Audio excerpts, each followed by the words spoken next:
Olá, eu sou o pastor José Eduardo, estamos lendo Uma Igreja com Propósito. Vamos para o capítulo 2, Mitos sobre o Crescimento da Igreja. Cumpre a verdade e não abra mão dela, nem tampouco da sabedoria, da disciplina e do discernimento. Provérbios capítulo 23, verso 23. As crianças que vivem nos Estados Unidos aprendem muitas lendas. Papai Noel traz os presentes numa carruagem puxada por renas voadoras. A fada dos dentes troca dentes de leite por dinheiro. O coelhinho da Páscoa esconde ovos e balas. O castor que olha a própria sombra prevê a duração do inverno. A lua é feita de queijo suíço.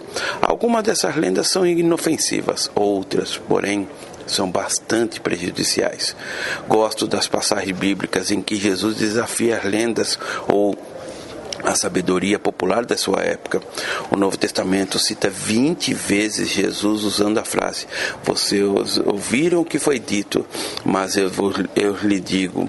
Certa vez, preguei uma série de mensagens intituladas Mitos que nos fazem infelizes.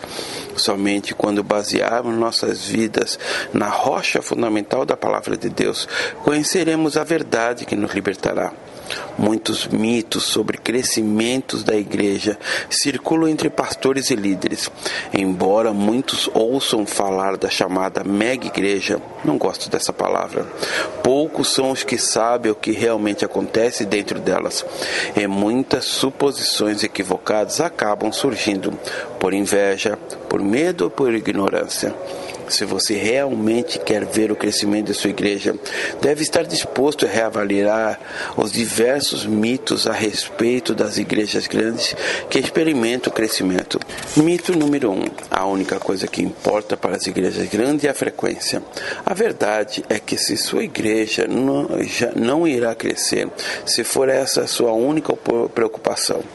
Durante toda a existência de nossa comunidade, apenas 2 vezes tivemos cultos com o alvo de alcançar determinado número de pessoas, e ambas foram realizados no primeiro ano de atividades.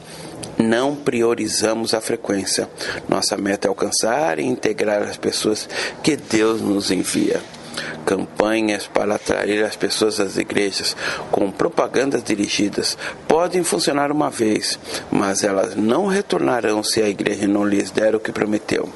Para manter um crescimento sólido, é necessário oferecer algo que elas não possam conseguir em nenhum outro lugar.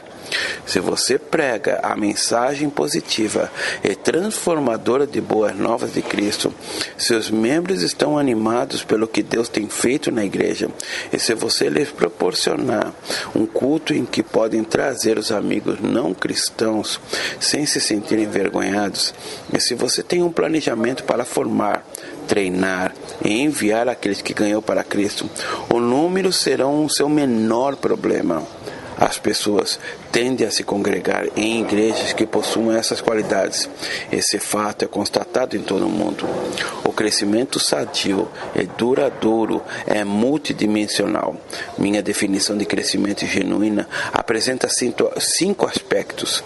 O crescimento de toda igreja deve ser mais caloroso por meio da comunhão, mais profundo por meio do discipulado, mais forte por meio da adoração, mais abrangente por meio do ministério, e numericamente maior por meio do evangelismo. Em Atos capítulo 2, versos 42 a 47, esses 5 itens aparecem na descrição da igreja de Jerusalém. Os primeiros cristãos reuniam-se, edificavam uns aos outros, adoravam, ministravam e evangelizavam. Como resultado, o Senhor lhes acrescentava diariamente os que iam sendo salvos. Versículo 47. 2 coisas se destacam nesse versículo. Primeiro, Deus deu o crescimento à igreja depois que ela fez sua parte, cumprindo 5 propósitos. 2. O crescimento era diário, o que significava que essa igreja saudável tinha, no mínimo, 365 conversões por ano. O que aconteceria se a igreja de Jerusalém fosse o padrão evangélico para que uma igreja pudesse ser considerada saudável e neotestamentária? Quantas igrejas você imagina que poderiam ser assim qualificadas? As 5 dimensões do crescimento saudável da igreja. As igrejas crescem em calor por meio da comunhão. Igrejas crescem em profundidade por meio do discipulado. Igrejas crescem em força por meio da adoração. Igrejas crescem em abrangência por meio do ministério. Igrejas crescem em número por meio do evangelismo. O crescimento é o resultado natural de uma igreja saudável, e ela só terá essa característica se for bíblica quanto à sua mensagem e equilibrada quanto ao seu propósito. Para isso, os 5 propósitos da igreja neotestamentária devem estar em perfeito equilíbrio. Essa condição, no entanto, não acontece de forma natural. Na verdade, é preciso trabalhar continuamente para corrigir os desequilíbrios. É inerente à natureza humana enfatizar o aspecto que mais apreciamos em nossa igreja. Desenvolver de forma consciente as estratégias e uma estrutura que nos obrigue a dar atenção igual a cada propósito é o verdadeiro significado de uma igreja com propósitos. Mito 2. Igrejas grandes crescem à custa de igrejas menores. Algumas igrejas grandes crescem à custa de igrejas menores, mas com certeza esse não é o caso da nossa. A estatística da igreja que mais agrada é a que demonstra que 80% de nossos membros foram batizados por nós. Não crescemos colhendo os frutos de outros ministérios. Hoje, somos cerca de 5.000 membros adultos e 4.000 deles foram batizados em nossa igreja. Nosso crescimento ocorreu por causa das conversões e não por transferência de cristãos de outras igrejas. A migração entre igrejas não era o que Jesus tinha em mente quando nos deu a grande comissão. Deus nos chamou para que fôssemos pescadores de homens e não para trocar os peixes de aquário. A igreja que cresce por transferência não experimenta crescimento genuíno, está apenas reembaralhando as cartas. Mito 3. Você deve escolher entre qualidade e quantidade em sua igreja. Esse é um mito, infelizmente, bastante propagado, que também não é verdadeiro. Parte do problema é que ninguém jamais conseguiu estabelecer a relação correta entre qualidade e quantidade. Permita-me expor minhas definições. Qualidade refere-se ao tipo de discípulos que a igreja produz. Será que o povo de Deus está sendo transformado genuinamente à semelhança de Cristo? A vida dos cristãos está fundamentada na palavra? Eles estão amadurecendo e usando seus talentos no serviço e no ministério? Eles dão testemunho de sua fé diante dos não cristãos? Essas são apenas algumas maneiras pelas quais a qualidade da igreja é medida. Quantidade refere-se ao número de discípulos que a igreja está produzindo. Quantas pessoas estão sendo levadas a Cristo, conduzindo a um processo de amadurecimento mobilizadas para o ministério e para o trabalho missionário? Definidos esses termos, é óbvio que qualidade e quantidade não se opõem. Elas não se anulam mutuamente. Portanto, você não precisa escolher entre as duas. A igreja deve desejar ambas. Na verdade, o enfoque exclusivo na quantidade ou na qualidade produzirá uma igreja doente. Não se engane, pensando que uma é mais importante que a outra. Quando vai pescar, você pensa em quantidade ou em qualidade? Eu quero ambas. Desejo fisgar o maior peixe que puder e também o maior número possível de peixes.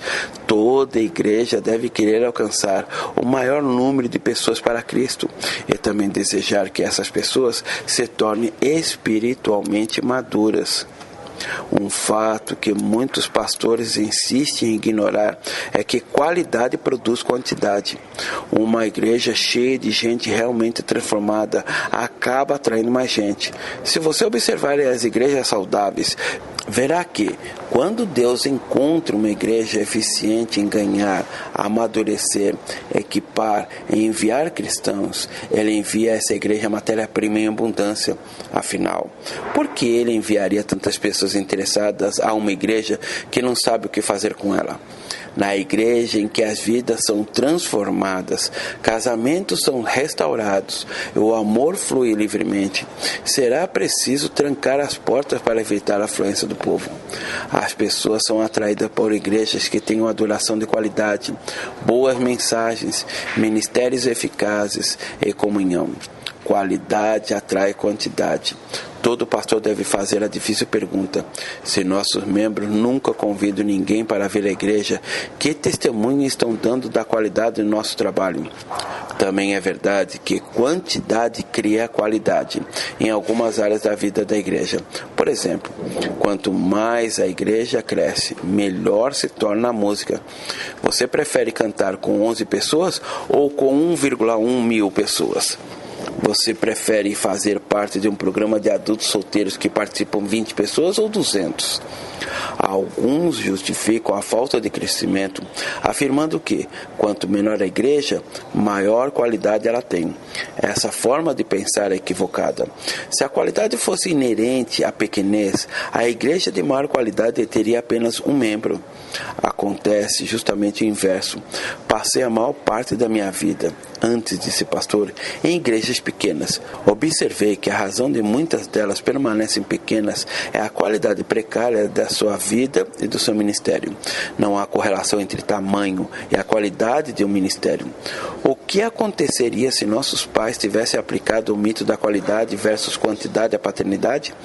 O que aconteceria se após nascer a primeira criança disserem: um filho é suficiente, vamos trabalhar para fazer desta criança uma pessoa de qualidade? Não vamos nos preocupar com quantidade. A maioria de nós não estaria aqui se nossos pais pensassem assim.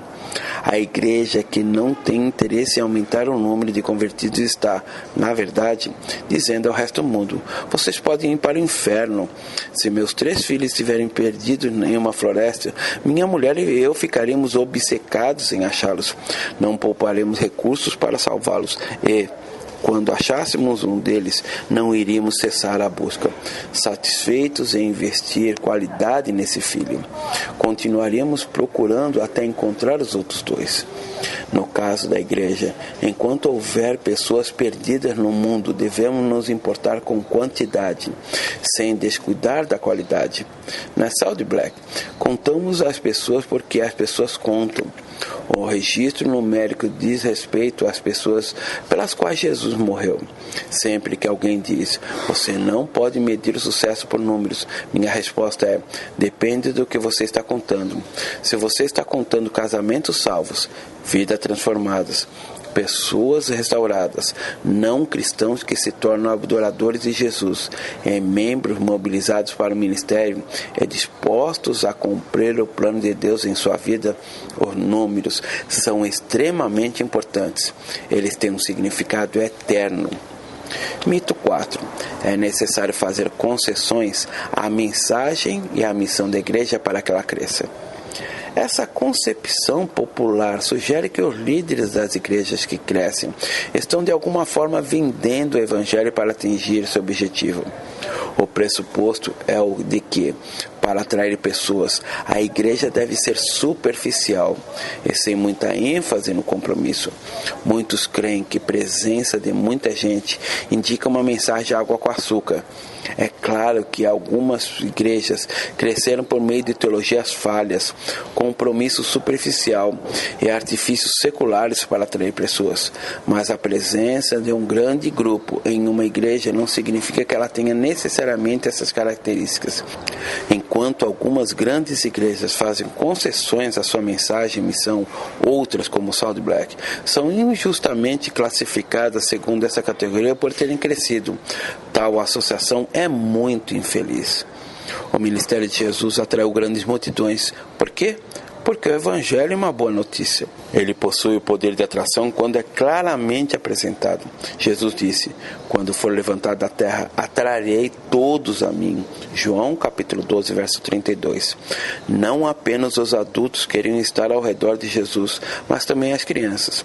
Uma igreja à semelhança de Cristo terá o mesmo efeito de atração sobre as pessoas. O Senhor Jesus atraiu grandes multidões, porém jamais abriu mão da verdade. Ninguém podia acusá-lo de pregar uma mensagem de água com açúcar. As autoridades religiosas da época o criticavam, mas por inveja. Mateus 15, 12. Francamente, suspeito que essa mesma inveja ministerial ainda motive alguns líderes. Não confunda as expectativas. Outra razão pela qual muitos pensam que igrejas grandes são superficiais é que fazem confusão entre o que se espera dos visitantes e o que se exige dos membros da igreja. São dois grupos distintos. Em nossa igreja, usamos o termo multidão e congregação para diferenciá-los. Não esperamos que os não cristãos ajam como cristãos até que se convertam, ou que os visitantes tenham a mesma atitude que os membros da congregação. Esperamos muito pouco dos que ainda são meros ouvintes da palavra de Deus. Simplesmente lhes dizemos o mesmo que Jesus disse aos seus primeiros encontros com os discípulos: venham e vejam. Convidamos os não cristãos a nos visitar, a fim de que possam ver por si mesmos o que é a igreja. No entanto, requeremos um grande compromisso dos que desejam se juntar a nós. Todos os candidatos devem fazer um curso de membresia e assinar um pacto. Ao fazê-lo, concordam em contribuir financeiramente, servir ao ministério, compartilhar sua fé, seguir a liderança, evitar fofocas e manter um estilo de vida reto. Em nossa comunidade, também existe disciplina, algo raro nos dias de hoje. Se você não cumprir o pacto de membresia, será eliminado do rol de membros. Todos os anos, tiramos centenas de nomes do nosso cadastro. Os novos membros também concordam em frequentar classes adicionais, nas quais assinam pactos de crescimento que inclui contribuir com o dízimo, passar diariamente um tempo com Deus e participar semanalmente de grupos de estudo. Uma das razões pelas quais nossa igreja não tem tido grande crescimento por transferência é o fato de que exigimos de nossos membros muito mais que a maioria das igrejas requerem dos seus. Descobrir que o desafio de um compromisso sério acaba atraindo as pessoas, em vez de afugentá-las. Quanto maior o compromisso exigido, mais intensa a resposta. Muitos não cristãos estão enfadados com o que o mundo oferece. Estão procurando algo maior a eles mesmos, algo pelo qual vale a pena dedicar a vida. Exigir compromisso não afasta as pessoas. O que afugenta é como muitas igrejas definem essa dedicação. Na maioria das vezes, as igrejas falham em explicar o propósito, o valor e os benefícios de uma vida comprometida e não dispõem de um processo pelo qual os cristãos possam aumentar gradativamente sua dedicação. Ser contemporânea sem fazer concessões. O cristão realmente envolvido no ministério não se limita à teoria. Ele está disposto a encarar a tensão que Bruce e Marsh Shirley chamam nosso chamado ambidestro. Em uma mão está a responsabilidade de permanecer fiel à palavra de Deus. Na outra está a responsabilidade de ministrar ao mundo em constante transformação. Infelizmente, muitos cristãos não se dispõem a viver sobre esse tipo de pressão e se isolam em um ou dois extremos. Algumas igrejas, por temer a contaminação do mundo, isolam-se da cultura do mundo contemporâneo.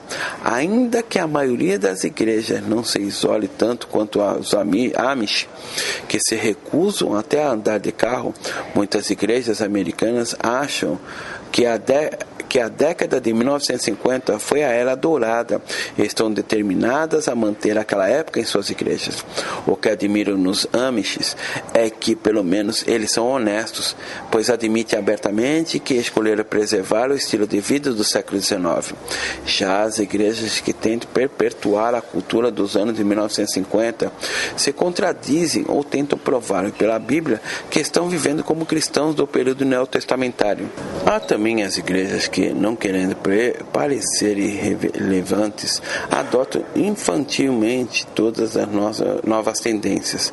E, nessa tentativa de se aproximar da cultura contemporânea, acabam abrindo mão de sua mensagem e esquecem o que significa a separação no mundo. Na maioria das vezes, enfatizam os benefícios do Evangelho, enquanto ignoram a responsabilidade e o custo de seguir a Cristo. Há um meio de ministrar a nossa cultura sem abrir mão das nossas convicções? Acredito que sim. A solução é seguir o exemplo de Cristo. Jesus nunca baixou seus padrões, mas sempre começou de onde o povo se encontrava. Ele era contemporâneo sem fazer concessão da verdade. Mito 5. Se você for bastante dedicado, sua igreja irá crescer. Esse é o mito mais divulgado em conferências pastorais. Os preletores insistem em afirmar que, se sua igreja não está crescendo, o problema é a falta de dedicação. Eles pregam: se você se purificar doutrinamente, pregar a palavra, orar mais e se dedicar, sua igreja irá explodir. Isso não soa simples espiritual, mas não é verdade. Em vez de saírem encorajados de tais conferências, os pastores voltam para casa frustrados e com forte sensação de culpa. Conheço centenas de pastores dedicados, cujas igrejas não crescem. Eles são fiéis à palavra de Deus, oram com sinceridade e pregam mensagens sólidas. A dedicação deles é inquestionável. Ainda assim, as igrejas pastoreadas por eles não experimentam crescimento.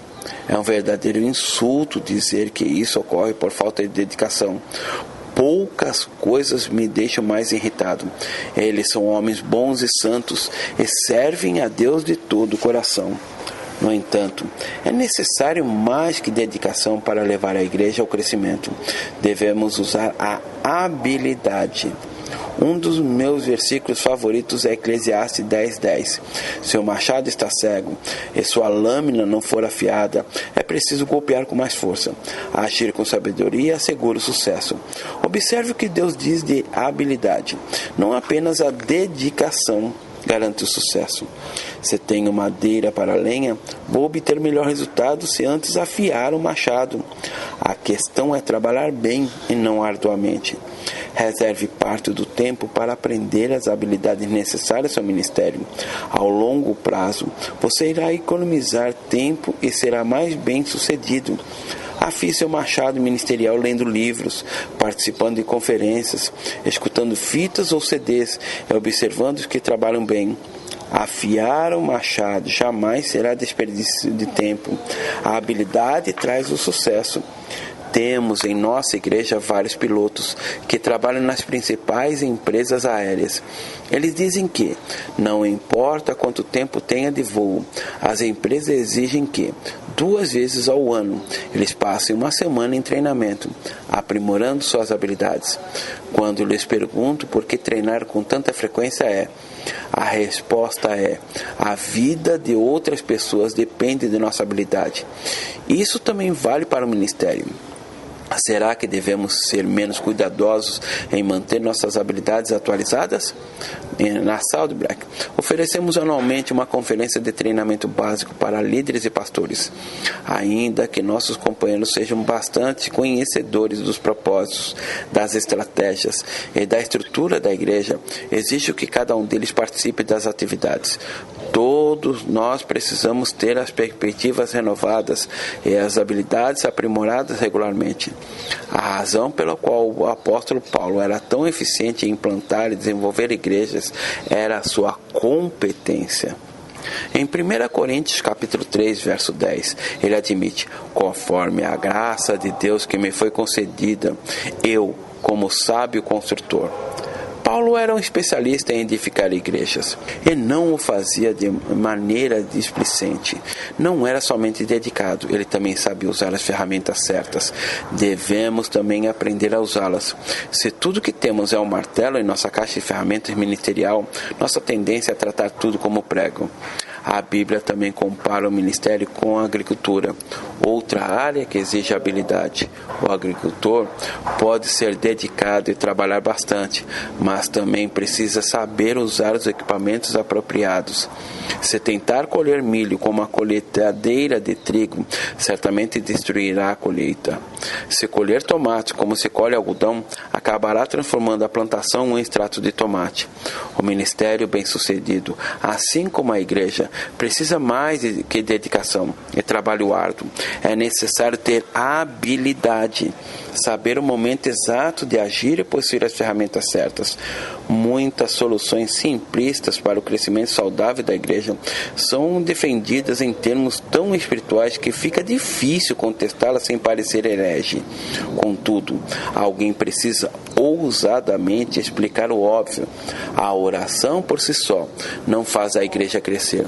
Alguns dos maiores guerreiros de oração que conheço são pastores e membros de igrejas que estão morrendo. Sem dúvida, a oração é absolutamente essencial. Cada passo para o desenvolvimento de nossa igreja foi banhado em oração. Na verdade, há uma equipe orando por mim enquanto prego em cada um dos nossos 4 cultos do final de semana.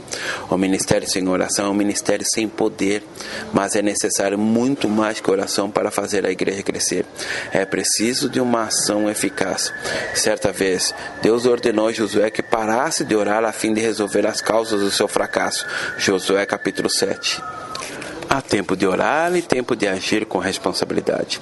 Devemos sempre ser cautelosos, a fim de evitar 2 posturas extremas no ministério.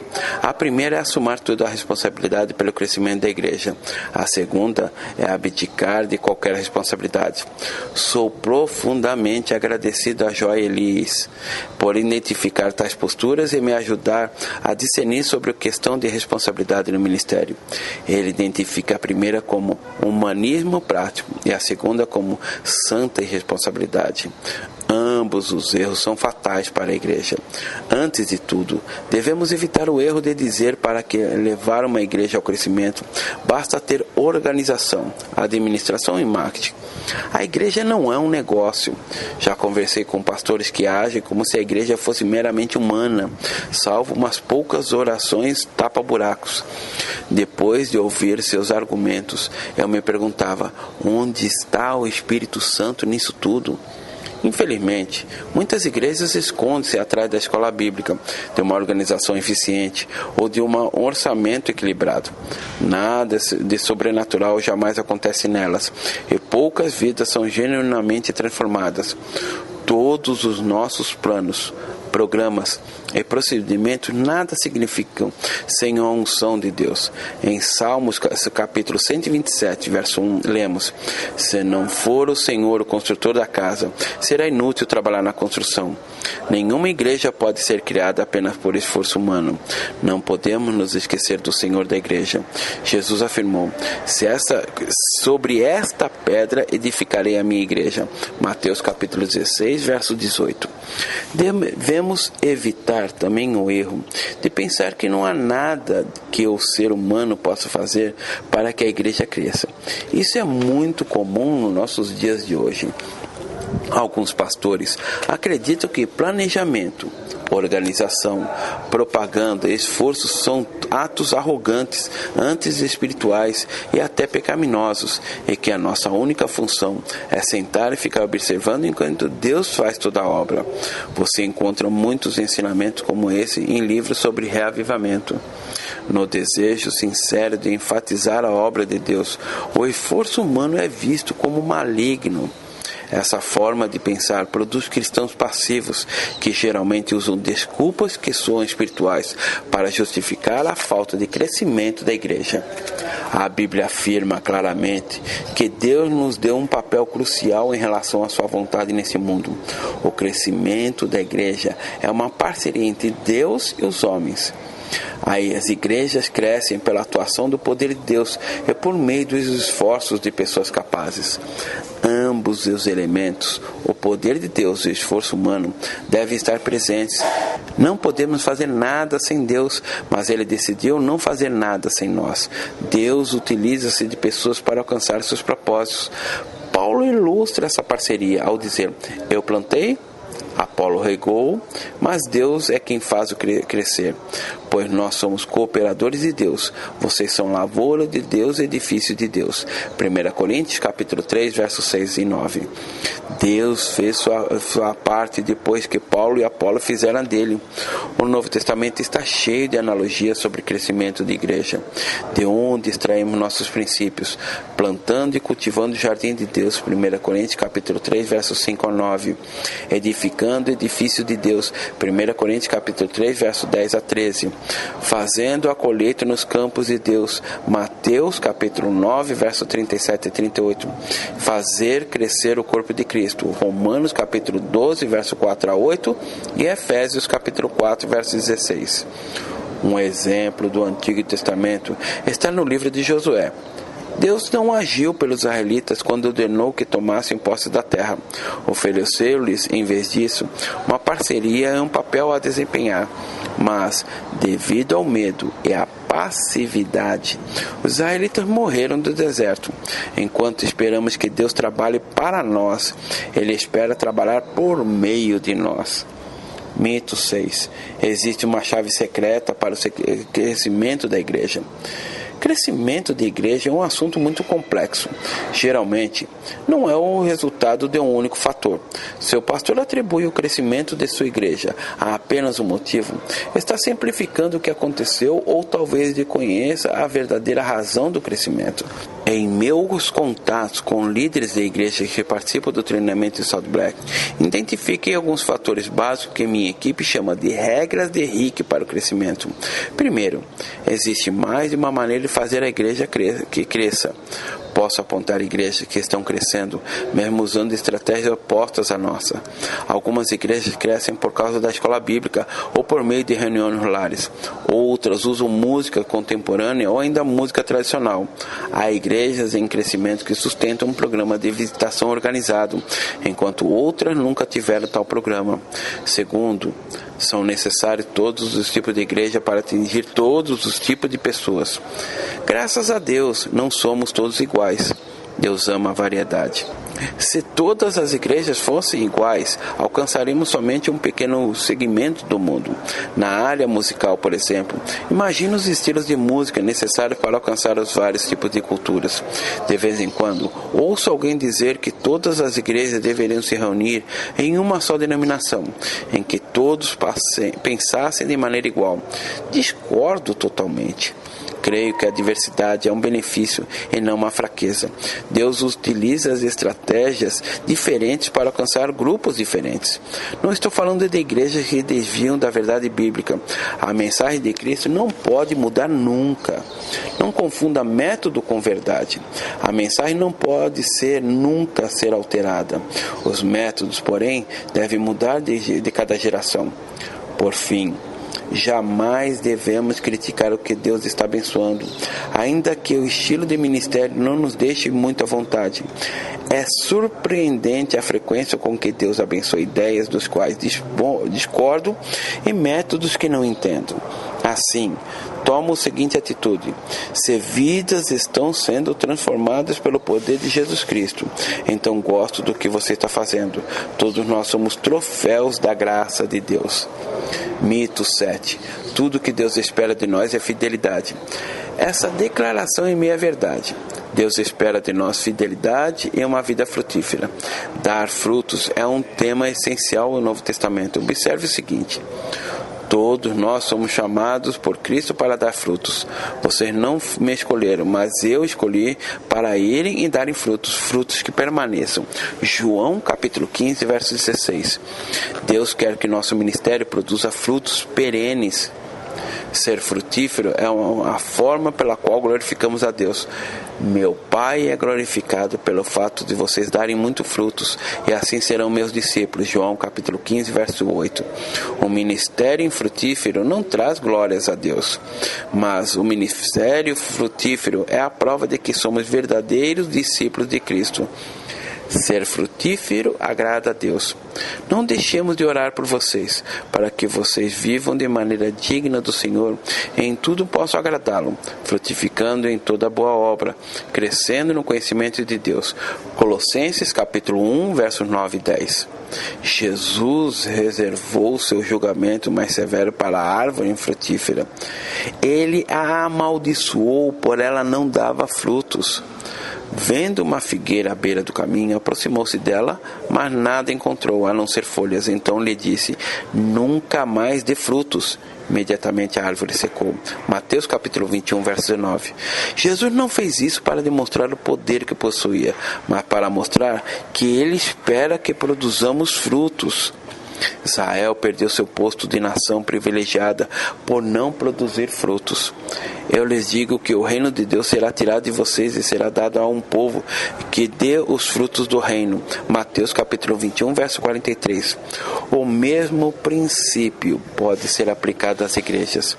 Tenho visto Deus remover sua bênção de igrejas que foram intensamente abençoadas no passado, mas depois se tornaram satisfeitas com seu próprio trabalho e passaram a preocupar-se apenas consigo mesma.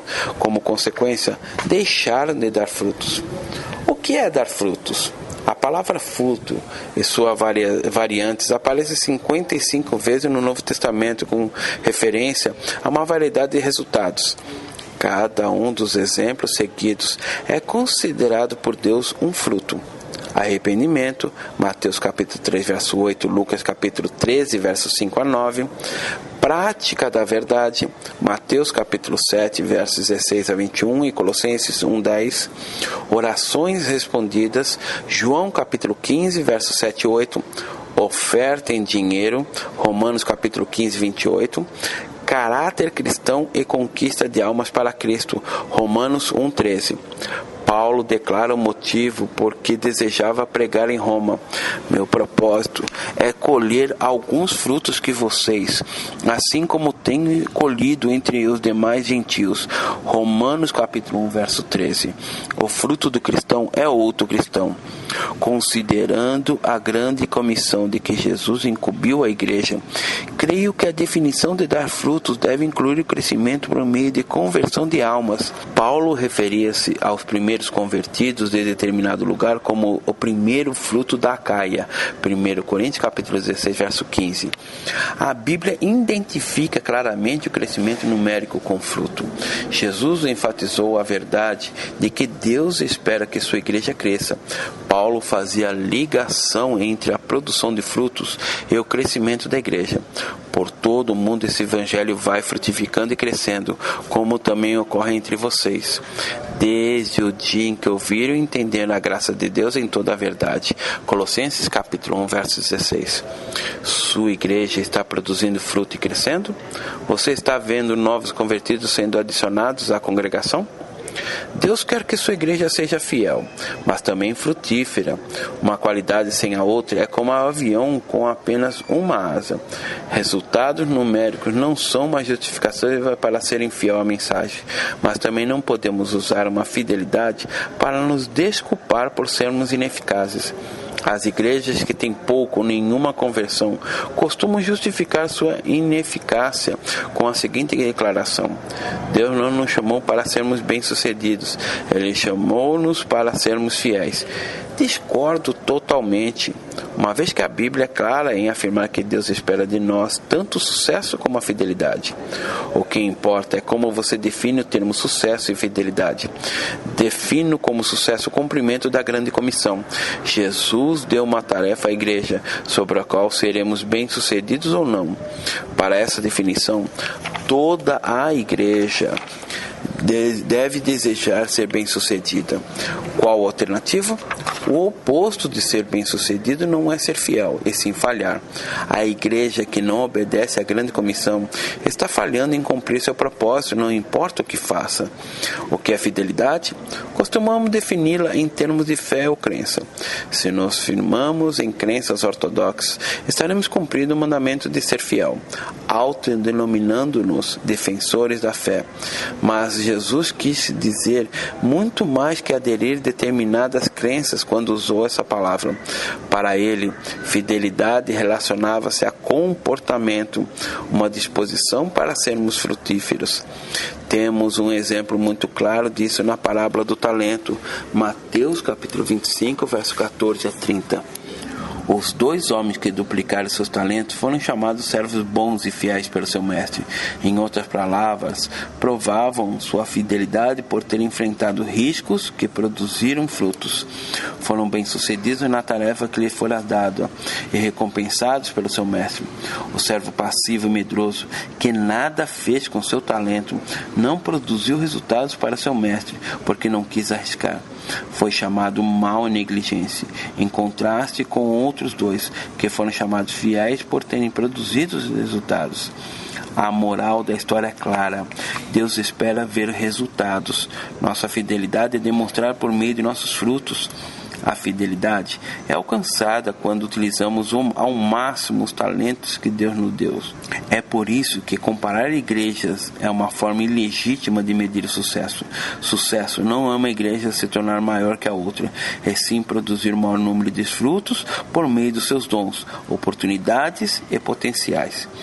Cristo não exige uma produção além da nossa capacidade, mas espera que nosso potencial seja totalmente explorado por meio do poder que Ele exerce em nossa vida. Isso é muito mais que a maioria de nós julga possível. Esperamos muito pouco de Deus e fazemos muito pouco para Ele. Se você não enfrentar nenhum risco em seu ministério, então não é necessário ter fé. Se seu ministério não necessita fé, você está sendo infiel. Como você define fidelidade? Acha que está sendo fiel à palavra de Deus quando insiste em comunicá-la de forma ultrapassada?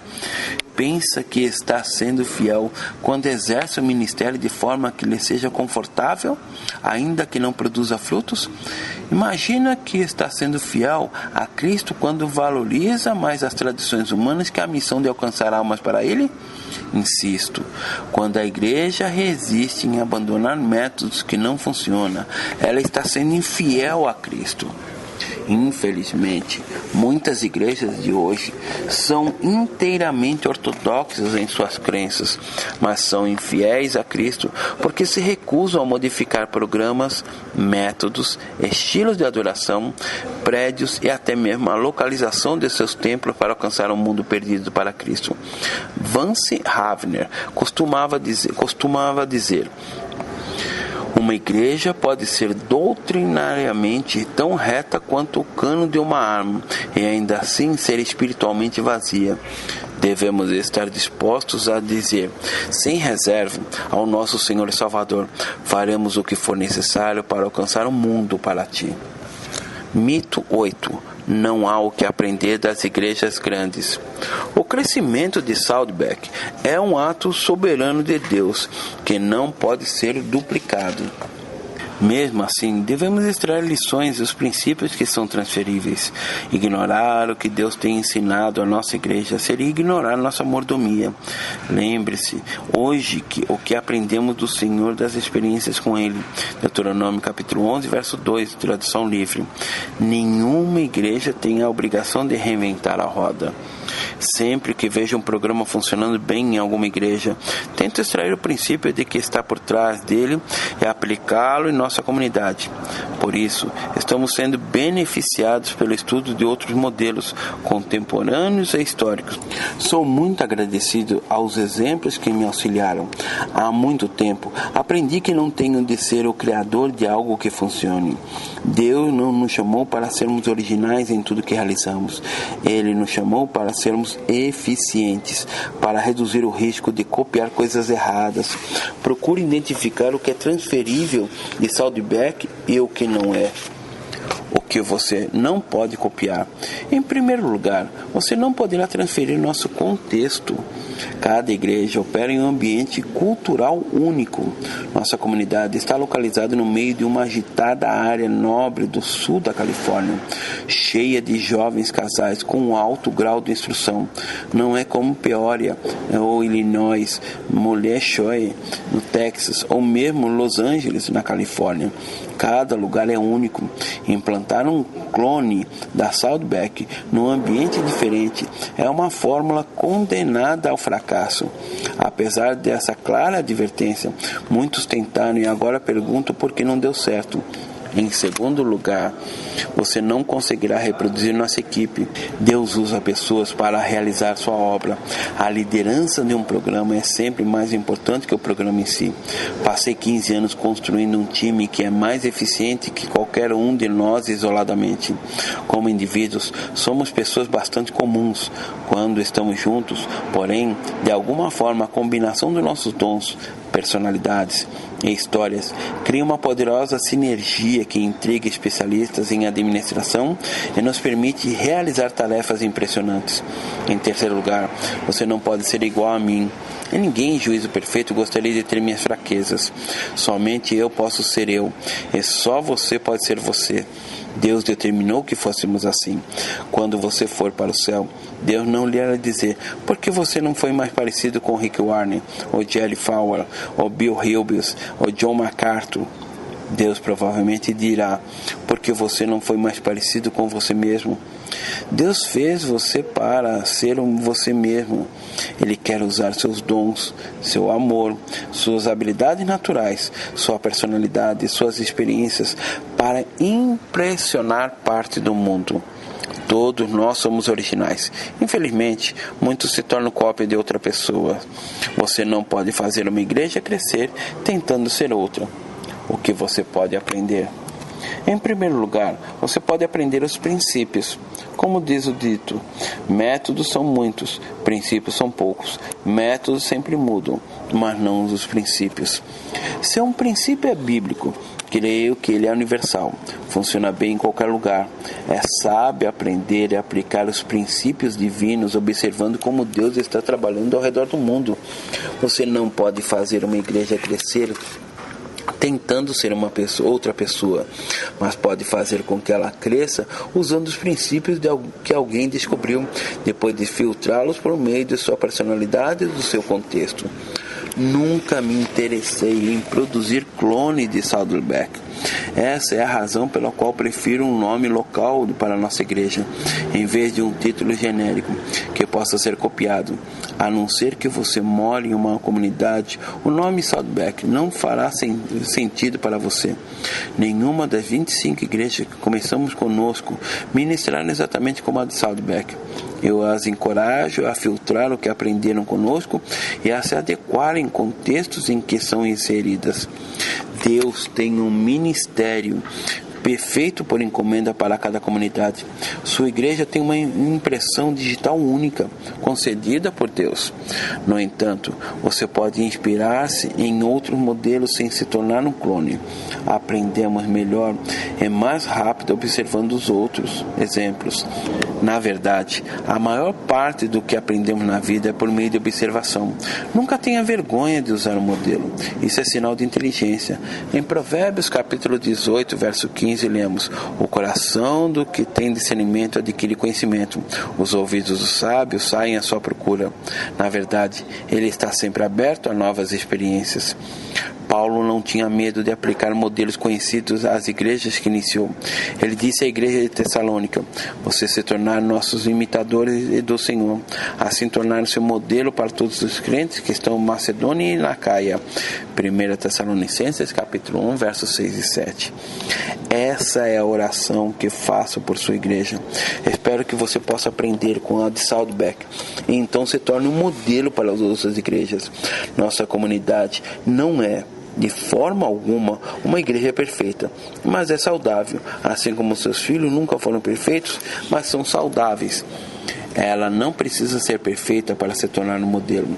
Se a perfeição fosse pré-requisito para ser um modelo, teríamos de esquecer o assunto, pois jamais aprenderíamos algo da igreja alguma, pois não existe uma que seja perfeita. Deixe-me alertá-lo. Se você implementar a estratégia, as ideias desse livro em sua igreja, alguém certamente dirá: você pegou essas ideias de Saddleback. Você não deve responder: e daí? Eles pegaram essas ideias de centenas de outras igrejas. Lembre-se, todos nós estamos no mesmo time. Creio que quem não consegue se orientar por outros modelos tem um problema de ego. A Bíblia diz: Deus se opõe aos orgulhosos, mas concede graças aos humildes. Tiago, capítulo 4, verso 6. Por que ele fez isso? Uma das razões é porque a pessoa que está cheia de orgulho é incapaz de aprender. Ela acha que sabe tudo. Percebi que quando alguém pensa que tem todas as respostas, na maioria das vezes significa que desconhece várias questões.